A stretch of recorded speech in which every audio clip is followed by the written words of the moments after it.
വാദ്യമേള വർണ്ണവിസ്മയം തീർത്ത് തൃശൂർ പൂരം പെയ്തിറങ്ങുകയാണ്. മേളപ്രേമികൾക്ക് ആവേശമായി തിരുവമ്പാടിയുടെ മഠത്തിൽ വരവ് പഞ്ചവാദ്യവും പാറമേക്കാവിന്റെ ചെമ്പടയും കുത്തിക്കയറുകയാണ്. കോങ്ങാട് മധു പ്രമാണിയായി വഹിക്കുന്ന മഠത്തിൽ വരവ് പഞ്ചവാദ്യത്തിന് താളം പിടിക്കാൻ ആയിരങ്ങളാണ് ബ്രഹ്മസ്വം മഠത്തിൽ എത്തിയിരിക്കുന്നത്. 15 ആനകളുടെ അകമ്പടിയോടെ തുടങ്ങിയ പാറമേക്കാവിന്റെ എഴുന്നള്ളിപ്പിൽ പൂരപ്രേമികളെ സന്തോഷത്തിലാഴ്ത്തി ചെറുകുടമാറ്റവും നടന്നു. ഉച്ചയ്ക്ക് ശേഷമാണ് മലയാളികളാകെ കാത്തിരിക്കുന്ന ഇലഞ്ഞിത്തറ മേളവും കുടമാറ്റമുള്ളത്. 10,000കണക്കിന് പേരാണ് പൂരനഗരിയിൽ നിറഞ്ഞെത്തിയിരിക്കുന്നത്.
ഇപ്പോൾ പൂരപ്രേമികൾക്ക്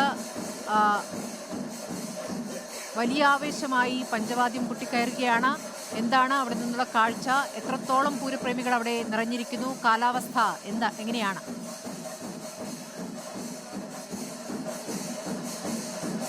ആസ്വാദകർ അവരുടെ ഏറ്റവും സുന്ദരമായ ആ ഒരു നിമിഷത്തിലേക്ക് എത്തിയിരിക്കുന്നു. മഠത്തിൽ വരവ് പഞ്ചവാദ്യം ഏതാണ്ട് പര്യവസാനിച്ചിരിക്കുന്നു. ഇപ്പോൾ നമ്മൾ ദൃശ്യങ്ങളിൽ കാണുന്നത് പാറമേക്കാവിന്റെ ചെമ്പട കൊട്ടിക്കയറുന്നതാണ്. പാറമേക്കാവ് ഭഗവതിയെ അല്പസമയത്തിനകം ആ ചെറുകുടമാറ്റമൊക്കെ കഴിഞ്ഞു കഴിഞ്ഞാൽ കിഴക്കേ ഗോപുര നടവഴി വടക്കുന്നാഥ സന്നിധിയിലേക്ക് പ്രവേശിക്കും. പിന്നീട് പടിഞ്ഞാറേ നടവഴി പുറത്തേക്ക് കടക്കും. അങ്ങനെ ആ പാണ്ടിമേളത്തിന്റെ ആ താളലയത്തിലേക്ക് പിന്നീട് ഇലഞ്ഞിത്തറ മേളത്തിലേക്ക് കാര്യങ്ങൾ വഴിമാറുമെന്നുള്ളതാണ് ഇപ്പോൾ നമുക്ക് ദൃശ്യങ്ങളിൽ തന്നെ കാണാൻ സാധിക്കുമെന്ന് കരുതുന്നു. അവിടെ കുടമാറ്റം, ചെറുകുടമാറ്റം 15 ആനപ്പുറത്ത് പാറമേക്കാവിൽ അരങ്ങേറുകയാണ്. നേരത്തെ ചില ഫാൻസി കുടകൾ നമ്മൾ കണ്ടു. ഇത് സാമ്പിൾ എന്ന കണക്കിനാണ് ഇത്തരത്തിൽ ഒരു കുടമാറ്റം എന്ന് വേണമെങ്കിൽ വിശേഷിപ്പിക്കാം. പല നിറത്തിലുള്ള ആ കുടകൾ അത് 15 ആനപ്പുറത്ത് നെറ്റിപ്പട്ടം കെട്ടിയ കൊമ്പന്മാരുടെ ഗജവീരന്മാരുടെ മസ്തകത്തിലേറി ആലവട്ടവും വെഞ്ചാമരവും വീശി അങ്ങനെ ഏറ്റവും അഴകോടുകൂടി ഇപ്പോൾ ആ പൂരം ഘടകപൂരം എന്നുള്ള കണക്കിന് തന്നെ പാറമേക്കാവ് ഭഗവതിയുടെ ക്ഷേത്ര പരിസരത്ത് അരങ്ങേറുന്നു. അവിടെ ആ മേളം കൊട്ടിക്കയറുകയാണ്. ചെമ്പട പിന്നീട് നടപാണ്ടി കൊട്ടിയാണ് വടക്കുന്നാഥ സന്നിധിയിലേക്ക് പ്രവേശിക്കുക. നിരവധിയായ ആളുകൾ, പല കോണുകളിൽ നിന്നെത്തിയ ആളുകൾ, പൂരാസ്വാദകർ, പൂരപ്രേമികൾ ഇവിടേക്ക് ഇപ്പോൾ ഒത്തുകൂടുന്നു. നേരത്തെ നമ്മൾ കണ്ടത് മഠത്തിൽ വരവ് പഞ്ചവാദ്യവുമായി ബന്ധപ്പെട്ടുകൊണ്ട് ആളുകൾ ചേർന്നു നിൽക്കുന്നത്, ഒന്നിച്ചാസ്വദിക്കുന്നതാണെങ്കിൽ ഇപ്പോൾ അത് പാറമേക്കാവിന്റെ തൊട്ടു മുൻപിലേക്ക്, പാറമേക്കാവിലമ്മയുടെ തിരുസന്നിധിയിലേക്ക് മാറുന്ന കാഴ്ച കൂടി കാണാൻ സാധിക്കുന്നു. ഇനി ആ 2 ഘടകപൂരങ്ങൾ, പ്രത്യേകിച്ച് ഈ പൂരവുമായി ബന്ധപ്പെട്ടുകൊണ്ട് ഏറ്റവും പ്രധാന സ്ഥാനത്ത് നിൽക്കുന്ന പാറമേക്കാവും തിരുവമ്പാടിയും സംഗമിക്കുന്ന ഒരു കാഴ്ചയുണ്ട്. അതാണ് കുടമാറ്റം. ആ കുടമാറ്റത്തിലെ ഏറ്റവും നയനാനന്ദകരമായ കാഴ്ചകൾക്ക് വേണ്ടിയാണ് ഇനിയുള്ള വലിയ കാത്തിരിപ്പ്. അതിന് മുന്നോടിയായി ലോകത്തിലെ ഏറ്റവും വലിയ സിംഫണി ഇലഞ്ഞിത്തറ മേളം അരങ്ങേറാനുണ്ട്. ഇപ്പോൾ ദൃശ്യങ്ങളിൽ കാണാൻ സാധിക്കും. അവിടെ ആ പാറമേക്കാവിന്റെ തൊട്ടുമുൻപിൽ, പാറമേക്കാവ് ക്ഷേത്രത്തിന്റെ തൊട്ടുമുൻപിൽ ചെറിയ കുടമാറ്റം നടക്കുമ്പോൾ വെള്ളയും ചുവപ്പും കലർന്ന കുടകൾ, ആ കുടകൾക്ക് തൊട്ടുമുകളിലായി ഒരു കൂടാരം പോലെ ചെറിയ അലുക്കുകൾ കൊണ്ട് ഒരുക്കിയ, ചെറിയ അലുക്കുകൾ ചേർത്ത് വെച്ച് തയ്യാറാക്കിയ പ്രത്യേക കുടകൾ ഉയർത്തുന്നത് കാണാൻ സാധിക്കുന്നു. ആ തൊട്ടു നടുവിൽ ആ തിടമ്പേറ്റിയ കൊമ്പനെ കാണാൻ സാധിക്കുന്നു. ആ കൊമ്പന്റെ മസ്തകത്തിൽ മാത്രം പ്രത്യേകം തയ്യാറാക്കിയ വെളുത്ത നിറത്തിലുള്ള കുട കാണാം. അങ്ങനെ ആലവട്ടവും വെഞ്ചാമരവും ഒക്കെയായി പൂരം അതിന്റെ ഏറ്റവും സുന്ദരമായ കാഴ്ചകൾ ഓരോ ആസ്വാദകനും സമ്മാനിച്ചുകൊണ്ടേയിരിക്കുന്നു. ജെയ്സൺ ചാമവളപ്പിൽ കൂടി എനിക്കൊപ്പമുണ്ട്. ജെയ്സൺ, ഇതൊരു സാമ്പിൾ കുടമാറ്റം എന്ന് പറയാൻ പറ്റുമോ? ഇതൊരു സാമ്പിൾ കുടമാറ്റം എന്ന് പോലും പറയാൻ കഴിയില്ല. കാരണം കുടമാറ്റത്തിന്റെ ഭംഗി, അതിന്റെ ആസ്വാദ്യത എന്ന് പറയണമെങ്കിൽ അത് പ്രവചനങ്ങൾക്ക് അതീതമാണ്. നമുക്ക് അടുത്ത കുട എന്താണെന്ന് പ്രവചിക്കാൻ കഴിയാത്ത, എന്നാൽ നാം ഈ ജീവിതത്തിൽ ഇന്ന് വരെ ഒരിക്കലും കാണാത്ത അത്രയേറെ ആകർഷകമായ കുടകളായിരിക്കും പൊന്തുക. ഇപ്പോൾ നമുക്ക് ആ ദൃശ്യങ്ങൾ നമുക്കിപ്പോൾ കാണിക്കാൻ ചില ബുദ്ധിമുട്ടുള്ളതുകൊണ്ടാണ്.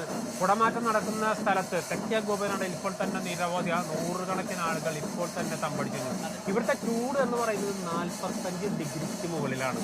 45 ഡിഗ്രിക്ക് മുകളിൽ ചുട്ടുകൊള്ളുന്ന വെയിലിൽ കുടമാറ്റം എന്ന മഹാകാഴ്ച കാണാൻ വേണ്ടി ഇപ്പോൾ തന്നെ ആയിരക്കണക്കിന് ആളുകൾ എത്തിക്കൊണ്ടിരിക്കുകയാണ്. നേരത്തെ ഞാൻ കണ്ടൊരു കാഴ്ച എന്ന് പറയുന്നത്, ഞാൻ മനസ്സിലാക്കുന്നത് തിരുവമ്പാടിയുടെ ആണെന്ന് കരുതുന്നു. ഒരു ലോറി നിറയെ കുടകൾ എത്തിയിട്ടുണ്ട്. അതിനകത്താണ് സർപ്രൈസ് ഇരിക്കുന്നത്. ആ സർപ്രൈസ് പക്ഷേ ആർക്കും ഇതുവരെ മനസ്സിലായിട്ടില്ല. പാറമേക്കാവും തിരുവമ്പാടിയും നൽകുന്ന ഒരു ഉറപ്പുണ്ട്. വൈകുന്നേരത്തെ കുടമാറ്റം എന്ന് പറഞ്ഞാൽ ആ കുടയിൽ സർപ്രൈസ് ഒളിപ്പിച്ച് വെച്ചിട്ടുണ്ട് എന്നുള്ളതാണ്. മേടമാസത്തിലെ പൂരം നാളിൽ സൂര്യൻ അങ്ങ് ഉച്ചസ്ഥായിയിൽ നിൽക്കുമ്പോൾ ഇവിടെ പൂരാവേശം അതിന്റെ വലിയ സ്ഥാനത്തേക്ക് മാറിയിരിക്കുന്നു. ഒരു ചൂടും ഇല്ല. ഏതിന്?